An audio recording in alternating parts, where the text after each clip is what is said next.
These baristas are throwing it down and making coffee almost too pretty to drink. All for a friendly competition on latte art.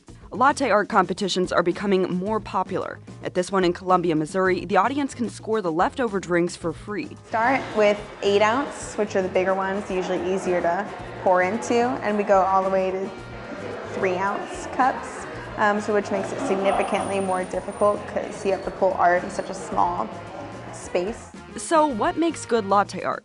Quite a few things like symmetry, contrast, overall aesthetic, and difficulty level. But it all comes down to the judges and specific competition. A simple heart could beat out a really extravagant design if it meets all those criteria. We know we need to seriously up our game, so we asked for what a top tip was. Well-steamed milk is really important. Usually it's easier to get that contrast and have that white pop. For Newsy, I'm Melissa Prax.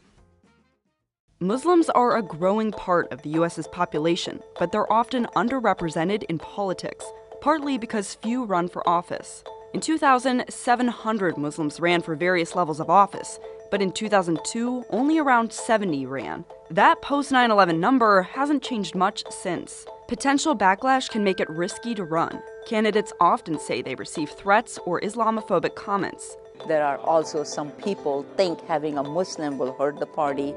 But another issue is the number of Muslims who vote.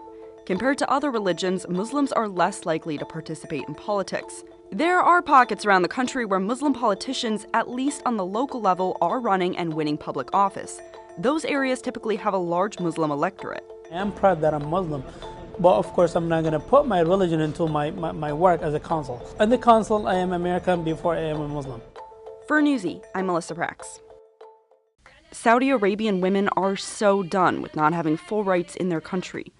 A recently released music video shows niqab-clad women skateboarding and wearing neon. It's a response to Saudi Arabia's requirement that women get permission from male relatives to do nearly anything. Women in Saudi Arabia aren't allowed to do many of the activities shown. The lyrics are political and damning, wishing for men to die. Despite the women's faces being covered from wearing their niqabs, what they're doing is risky. The video quickly went viral and has received mixed reviews.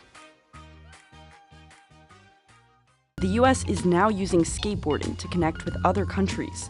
This skateboard right here is the passport to a global community. The State Department has tried sports diplomacy before, but he is the U.S.'s first skateboarding envoy. Some of the countries Naftali Williams wants to work in are Afghanistan, Cambodia, and Ethiopia.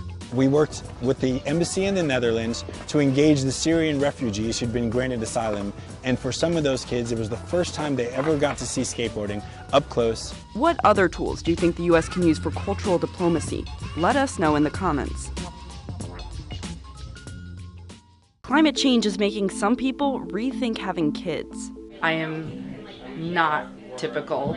Most of my friends want kids or have kids, and they all ask, when am I gonna have mine? Rising temps, water shortages, and a government-subsidized fossil fuel industry are just a few reasons deterring people. The world is overpopulated. If I'm having a child, I'm contributing to that. If I have a child, they're going to be living in a first world nation where we consume a massive amount of resources. Advocacy groups like Conceivable Futures say they're not trying to stop people from having kids, but they do support informed decisions and want the government to do more about climate change. This deeply felt desire as a human, as a woman, as a person who loves family and very much loves kids, needs to wrestle with as maybe that's the wrong thing to do. Has climate change affected your decision to have kids? Let us know on any of our social channels.